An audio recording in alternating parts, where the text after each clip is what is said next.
Zoe's return to the house she once nearly destroyed her welcome in carries the particular weight of a homecoming that has to be earned rather than assumed, and this distinction matters enormously for how the story frames everything that follows, because Zoe is not arriving as a prodigal figure entitled to automatic forgiveness. She is arriving as someone who caused real harm, who stole, who lied, who made the household around her so unstable that leaving became, in some sense, a mutual relief. And the funeral that draws her back, the loss of India's husband, adds a layer of grief that complicates any simple redemption arc, because Zoe is not just seeking to mend a relationship with India, she is doing so in the immediate aftermath of a death that has left India raw, vulnerable, and almost certainly reassessing her whole life, including whatever bitterness she may have carried about Zoe's departure. India's offer of temporary shelter, extended with visible hesitation, deserves to be read as an act of considerable generosity, given everything Zoe has just acknowledged about her own past behavior. And the specificity of India's boundary, "This is temporary, do you understand?"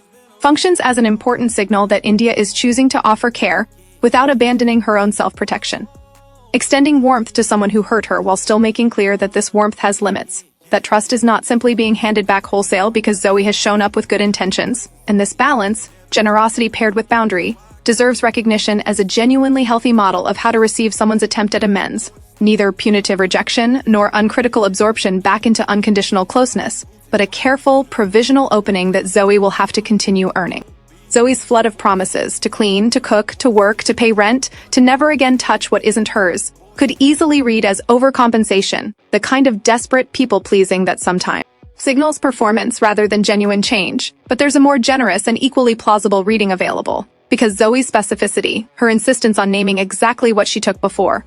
clothes, silverware, money, and explicitly renouncing each behavior by name, suggests someone who has spent real-time cataloging her own past harm rather than vaguely gesturing at having changed. And this kind of granular self-accounting, however clumsy or overeager it may sound in the moment, often reflects genuine reckoning more accurately than smoother, more polished apologies do, because real remorse tends to be specific, tends to remember the exact objects and exact betrayals rather than speaking only in comfortable generalities. And Zoe's willingness to name her worst behaviors explicitly, rather than requesting forgiveness for vague, unspecified wrongs, suggests she has actually sat with what she did, rather than simply hoping the passage of time alone will make amends unnecessary.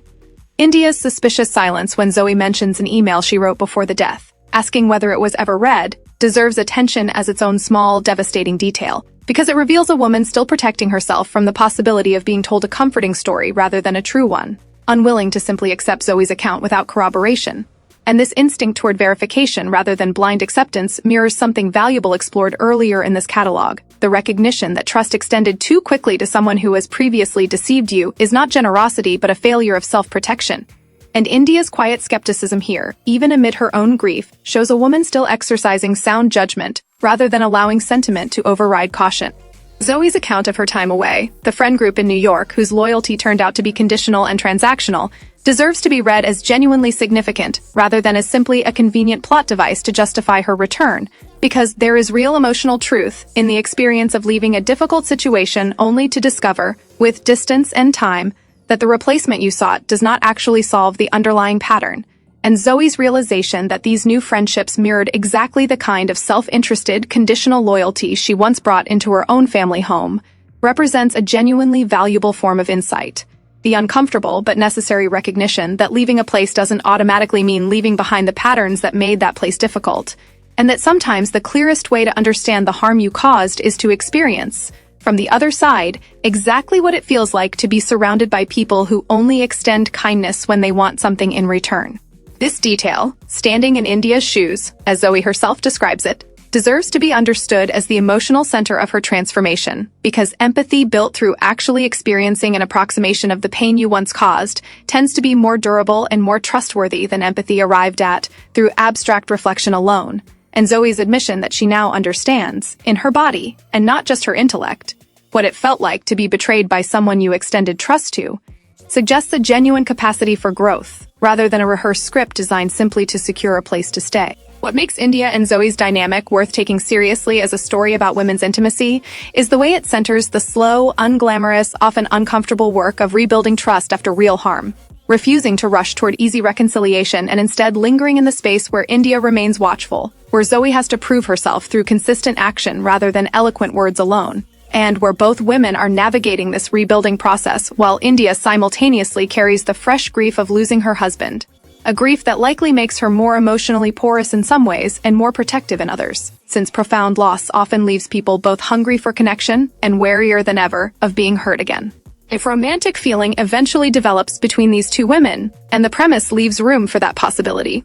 The story is considerably stronger for having spent this much time establishing the actual terms of trust being rebuilt first, because a connection that develops after Zoe has demonstrated, through months of consistent, unglamorous follow-through, that her remorse translates into real behavioral change, carries entirely different weight than a connection that develops through charm or immediate reconciliation, and India's eventual openness to something more than a landlord-tenant arrangement, should the story choose to go there, would mean something precisely because it would be built on the foundation of Zoe actually becoming trustworthy, rather than simply declaring herself so, and this distinction between demonstrated change and merely announced change matters enormously for queer women navigating relationships in real life, where the temptation to accept someone's stated transformation at face value, particularly when that person is compelling or charismatic, can override the harder, slower work of actually watching whether behavior changes to match the words. And India's continued watchfulness, even amid Zoe's earnest promises, models exactly the kind of discernment worth honoring, care extended without naivety, warmth offered without abandoning the hard-earned wisdom of having been hurt before. And a story willing to let that discernment coexist with genuine hope for reconciliation offers something valuable. A portrait of trust being rebuilt the only way it actually can be, slowly, skeptically, and through the accumulation of proof rather than the eloquence of apology alone.